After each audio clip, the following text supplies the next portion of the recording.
Jayasuran sir നമസ്കാരം. നമസ്കാരം.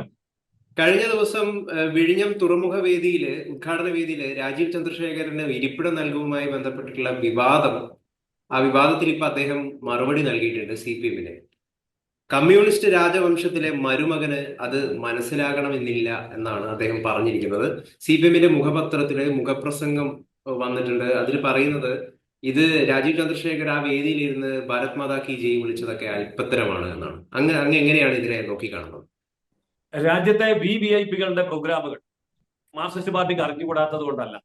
പ്രധാനമന്ത്രി, അതുപോലെ തന്നെ രാഷ്ട്രപതി, ഉപരാഷ്ട്രപതി, ഗവർണർ, ഇവരുടെയൊക്കെ പ്രോഗ്രാമുകളിൽ വേദിയിലിരിക്കുന്ന കസേരകൾക്ക് കൃത്യമായ എണ്ണമുണ്ട്.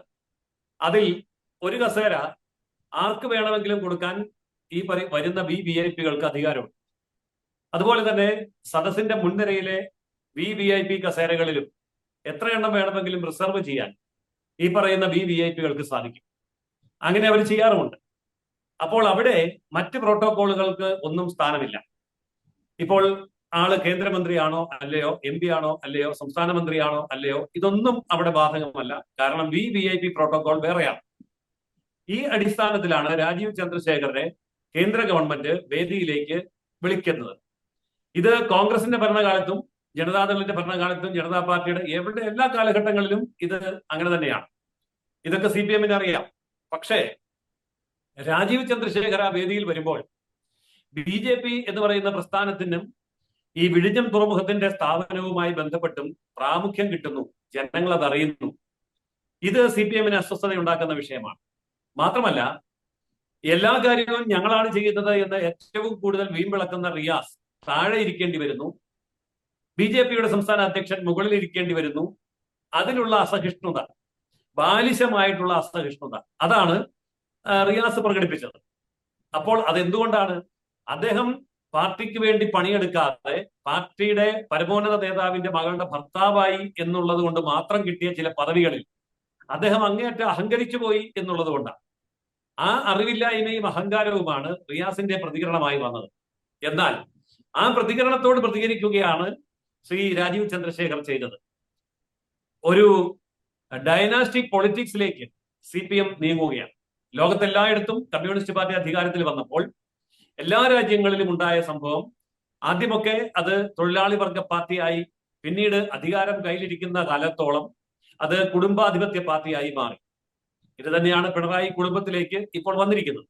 അപ്പോൾ കേവലം അതൊരു കുടുംബാധിപത്യ പാർട്ടിയിലേക്ക് മാറുന്നതിന്റെ ആ സുഖത്തിന് ഭംഗം വന്നപ്പോൾ ഉള്ള പ്രതികരണം രാഷ്ട്രീയപരമായി പ്രതികരണം അർഹിക്കുന്നതാണ്, നേരിടേണ്ടതാണ് എന്നുള്ളത് കൊണ്ട് രാജീവ് ചന്ദ്രശേഖർ അങ്ങനെ പ്രതികരിച്ചത്. തീർച്ചയായിട്ടും ഒരു കുടുംബാധിപത്യത്തിലേക്ക് പോകുന്ന ഒരു പാർട്ടിയും അവരുടെ നേതാക്കളുടെ മനോഭാവവും ചോദ്യം ചെയ്യപ്പെടേണ്ടതായതുകൊണ്ടാണ് രാജീവ് ചന്ദ്രശേഖർ അതിനോട് പ്രതികരിച്ചത്. കുടുംബാധിപത്യ പാർട്ടി എന്ന് അങ്ങ് പറയാൻ കാരണം, കഴിഞ്ഞ ദിവസം മുഖ്യമന്ത്രിയുടെ മകളുടെ മകൻ, ഭാര്യ ഒക്കെ ഈ വേദിയിൽ ആ ഒരു അവിടെ സാന്നിധ്യം, വേദിയിലല്ല ആ പ്രദേശത്ത് സാന്നിധ്യമൊക്കെ അറിയിച്ചിട്ടുണ്ടായിരുന്നു. ഒപ്പം ഇവരൊക്കെ വന്നിറങ്ങിയത് മുഖ്യമന്ത്രിയുടെ കാറിലാണ്. അപ്പം കഴിഞ്ഞ ദിവസം അദ്ദേഹം തന്നെ പത്രസമ്മേളനത്തിൽ പറഞ്ഞത് അതിനെന്താണ് കുഴപ്പം, ഞാൻ കാറിൽ വന്നിറങ്ങുന്നതിന് എന്താണ് കുഴപ്പമെന്നാണ്. അപ്പൊ ഈ പ്രവണതയാണോ അങ്ങ് മൊത്തത്തിലൊരു രാജകുടുംബത്തിന്റെ രീതിയിലേക്ക് പാർട്ടി മാറുന്നു, പിണറായി കുടുംബത്തിലേക്ക് പാർട്ടി മാറുന്നു എന്ന് പറഞ്ഞത്?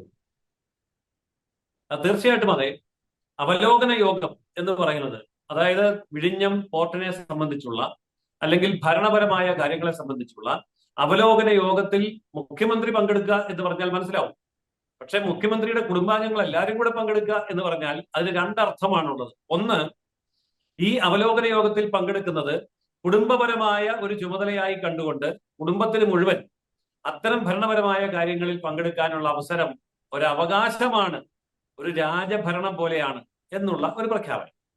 രണ്ട്, ഏതെങ്കിലും ഒരു സ്ഥലത്തേക്ക് കുടുംബത്തെയും കൂട്ടി പിക്നിക്കിന് പോകുന്നത് പോലെ ചെന്ന് കയറാവുന്ന ഒരു കാര്യമാണ് ഭരണപരമായ കാര്യങ്ങൾ എന്ന് ഭരണാധികാരിക്ക് തോന്നിയാൽ അവിടെ ഭരണത്തിന്റെ താളം തെറ്റും, ഭരണം കേവലം വീട്ടുകാര്യമായി മാറും. ഈ രണ്ട് കാര്യത്തിലും അദ്ദേഹം ചെയ്തത് തെറ്റാണ്.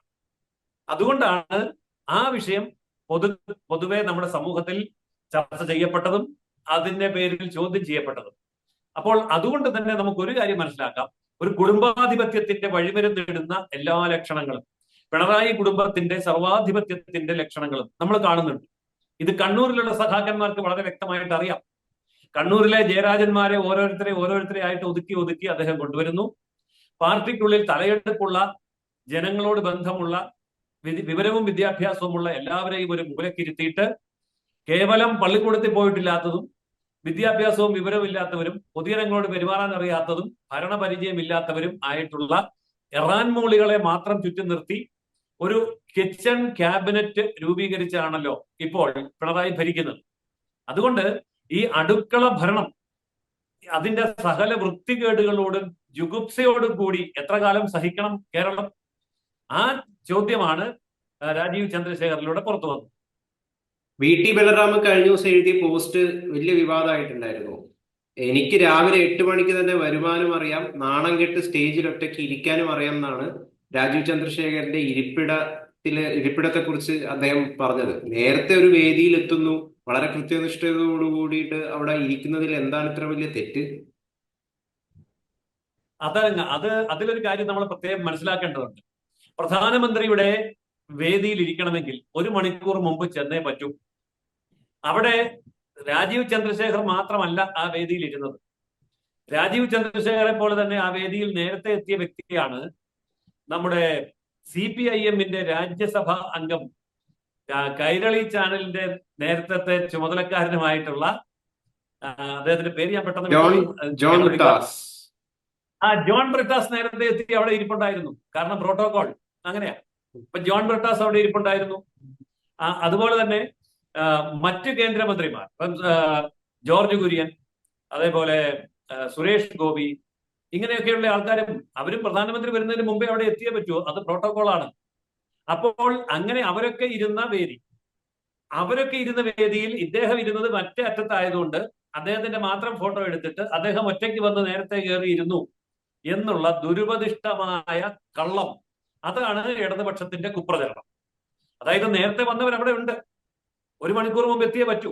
അതിൽ അദ്ദേഹം കൃത്യമായി 1 മണിക്കൂർ മുമ്പ് എത്തി. അത് കഴിഞ്ഞ് ഒരു 5 മിനിറ്റ് കഴിഞ്ഞ് 10 മിനിറ്റ് കഴിഞ്ഞ് മറ്റുള്ളവരെത്തി. പക്ഷെ എന്താണെങ്കിലും ഏറ്റവും കുറഞ്ഞത് 45 മിനിറ്റ് എങ്കിലും മറ്റുള്ള എല്ലാവരും വേദിയിൽ നേരത്തെ തന്നെ എത്തിയിരുന്നു, പ്രോട്ടോകോൾ പാലിച്ചിരുന്നു. അതിനെ തെറ്റായി വ്യാഖ്യാനിക്കുന്നത് അങ്ങേയറ്റത്തെ അല്പത്തരമാണ്. കമ്മ്യൂണിസത്തിന് ഒരുപക്ഷെ അത് ഭൂഷണമായിട്ട് തോന്നുന്നുണ്ടാവും. വികസിത കേരളം എന്ന ലക്ഷ്യത്തോടു കൂടിയിട്ട് തന്നെ മുമ്പോട്ട് പോകും. അതിന്റെ ഭാഗമായിട്ടാണ് വിഴിഞ്ഞം വന്നത് എന്നാണ് രാജീവ് ചന്ദ്രശേഖര് CPM-ന് നൽകിയ ഈ മറുപടിക്കൊപ്പം പറയുന്നത്. അതില് ഉറക്കം കെടുന്നവരിൽ കമ്മ്യൂണിസ്റ്റുകാരുണ്ടെന്നും അദ്ദേഹം പറയുന്നുണ്ട്.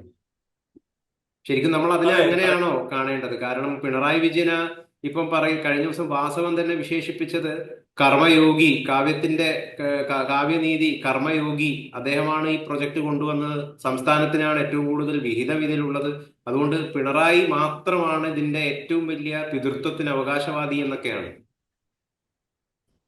VN വാസവൻ മന്ത്രിയായതിന്റെ കാരണം ഇതുപോലെ കാലുതിരുമ്മിയും സേവ പിടിച്ചും പുകഴ്ത്തിയും പാട്ടുപാടിയും ഒക്കെയാണ് അദ്ദേഹം മന്ത്രിസ്ഥാനത്തെത്തി. അതല്ലാതെ ഒരു മന്ത്രിയാകാനുള്ള യാതൊരു യോഗ്യതയും ഇല്ലാത്ത ആളാണല്ലോ VN വാസവൻ. ഇപ്പൊ VN വാസവൻ അങ്ങനെയൊക്കെ സംസാരിച്ചു എന്ന് പറഞ്ഞാൽ അതില് അസ്വാഭാവികതയൊന്നുമല്ല. പക്ഷെ VN വാസവൻ പറഞ്ഞ മറ്റൊരു കാര്യമുണ്ട്. We are partners, Adani and we are partners. അതായത് നേരെ പുലർന്നാൽ നാഴികയ്ക്ക് 400 വട്ടം അദാനിയെ ചീത്ത പറയണമെന്ന് നിർബന്ധമുള്ള പ്രത്യയശാസ്ത്ര പ്രതിബദ്ധതയുള്ള പാർട്ടിയാണ് CPM. ആ CPM-ന്റെ തുറമുഖ മന്ത്രി അതേ വേദിയിൽ അദാനിയെയും പ്രധാനമന്ത്രിയെയും മുഖ്യമന്ത്രിയെയും ജനസഹസ്രങ്ങളെയും സാക്ഷി നിർത്തിക്കൊണ്ട് പറഞ്ഞു, അദാനിയും ഞങ്ങളും പാർട്ട്നേഴ്സ് ആണ്. അങ്ങനെയാണെങ്കിൽ പിന്നെ അദാനിക്കെതിരെ മുദ്രാവാക്യം വിളിക്കുന്നത് എന്തിനാ? സമരം ചെയ്യുന്നത് എന്തിനാ? ഇവരെയൊക്കെ കുത്തക മുതലാളിത്ത ബൂർഷ്വ പെൺതിരിപ്പൻ ശക്തികളാണ്, മൂലധന ശക്തികൾ എന്ന് പറയുന്ന ആക്ഷേപിക്കുന്നത് എന്തിനാ? അപ്പോൾ അവസാനം വന്നപ്പോൾ ഇവരെല്ലാം പാർട്ട്നേഴ്സാണ്. അപ്പൊ ജനങ്ങളുടെ കണ്ണിൽ കൊടിയിടാൻ കഴിയാതെ വരുന്ന ചില യാഥാർത്ഥ്യങ്ങളെ, മറുപടിയില്ലാത്ത ചോദ്യങ്ങളെ നേരിടാൻ കഴിയാത്തത് കൊണ്ടാണ് വിഷയം വഴിതിരിച്ചു വിടാൻ വേണ്ടി ഇപ്പോൾ ഈ രാജീവ് ചന്ദ്രശേഖരന്റെ വിഷയം കൊണ്ടിരുന്നത്. അതല്ലെങ്കിൽ എന്തായിരിക്കും ചർച്ച? അദാനിയും ഞങ്ങളും പാർട്ട്നേഴ്സ് ആണ് എന്ന് തുറമുഖ മന്ത്രി പറഞ്ഞു, VN വാസവൻ പറഞ്ഞു, മുഖ്യമന്ത്രി അതിനെ തിരുത്തിയില്ല എന്നല്ലേ ചർച്ച വരേണ്ടത്. അപ്പൊ അതുപോലെ തന്നെ മാത്രമല്ല, ഇതിപ്പോ 1ാം ഘട്ടമാണ്. ഇനി 3 ഘട്ടം കൂടിയുണ്ട്. അടുത്ത 3 വർഷത്തിനുള്ളിൽ 3 ഘട്ടവും കൂടി പൂർത്തിയാകുമ്പോൾ അദാനിക്ക് ഈ കമ്പനിയിൽ 77.7% ഷെയറുണ്ട്, അധികാരമുണ്ട്. അപ്പോൾ ഇപ്പൊ പറയും 62% സംസ്ഥാന ഗവൺമെന്റിന്റേതാണ് ഈ വിഴിഞ്ഞം തുറമുഖം. 3 കൊല്ലം കഴിയുമ്പോൾ 77.7% അദാനിയുടേതാണ്. പ്രൈവറ്റ് ലിമിറ്റഡ് കമ്പനിയാണ് രജിസ്റ്റർ ചെയ്തിരിക്കുന്നത്. അപ്പം അദാനിയുടെ ഒരു പ്രൈവറ്റ് ലിമിറ്റഡ് കമ്പനി ആയിട്ട് ഇത് മാറുമ്പോൾ അദാനിക്ക് തുറമുഖം ദാനം ചെയ്യുന്നത് CPM-ന്റെ മന്ത്രിസഭയാണ്. അപ്പോൾ മുതലാളിത്തത്തിനെതിരെ സംസാരിക്കുകയും സംസ്ഥാനത്തിന്റെ വിലപ്പെട്ട ഒരു തുറമുഖം 77.7% ഷെയർ വിഹിതത്തോടു കൂടി അദാനിക്ക് സംഭാവന ചെയ്യുകയും ചെയ്ത CPM. അപ്പോൾ ഈ CPM-ന്റെ ഇരട്ടത്താപ്പ് ചർച്ചയാവും. അത് ചർച്ചയാവാതിരിക്കാൻ വേണ്ടി മാത്രമാണ് ഇപ്പോൾ ചന്ദ്രശേഖരനെ വിവാദമാക്കി കൊണ്ടുവരുന്നത്.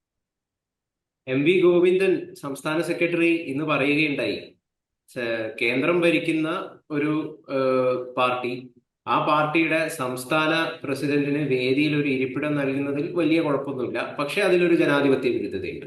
ഇങ്ങനെയാണ് MV ഗോവിന്ദൻ പ്രതികരിച്ചത്. അതെ, എം വി ഗോവിന്ദനും അതുപോലെ പ്രതികരിക്കാനുള്ള ബാക്കി എല്ലാവരും ഇത്തരം വിഷയങ്ങൾ ഉണ്ടാക്കുന്നതിന്റെ കാരണമാണ് ഞാൻ പറഞ്ഞത്. അതായത് മുതലാളിത്തത്തിന് കീഴടങ്ങുന്ന കമ്മ്യൂണിസത്തിന്റെ പ്രഖ്യാപനം അതായിരുന്നു വിഴിഞ്ഞം തുറമുഖത്തിന്റെ ഉദ്ഘാടനം. അപ്പോൾ അവിടെ പ്രത്യയശാസ്ത്രപരമായി അവർ തീർന്നുപോയി. മുതലാളിത്തത്തിന്റെ മുമ്പിൽ സാഷ്ടാംഗ പ്രണാമം ചെയ്ത് ഈ സംസ്ഥാനത്തിന്റെ ഈ പൊതുസ്വത്ത് അദാനിയെ ഏൽപ്പിക്കുന്ന ആ ചടങ്ങിൽ പങ്കെടുക്കുന്നതിന്റെ ജാള്യത ജനസമൂഹം ചർച്ച ചെയ്യപ്പെടാതിരിക്കാൻ വേണ്ടിയാണ് ഈ തരത്തിലുള്ള വിവാദങ്ങൾ സൃഷ്ടിക്കുന്നത്. തീർച്ചയായിട്ടും സാർ. അപ്പം വളരെ വ്യക്തമായിട്ട് അങ്ങ് ഇതില് രാജീവ് ചന്ദ്രശേഖരന്റെ പ്രതികരണത്തിലുള്ള അങ്ങയുടെ അഭിപ്രായം രേഖപ്പെടുത്തി. എന്തായാലും ഈ ചർച്ചയിൽ പങ്കെടുത്തതിന് വളരെയധികം നന്ദി. Thank you.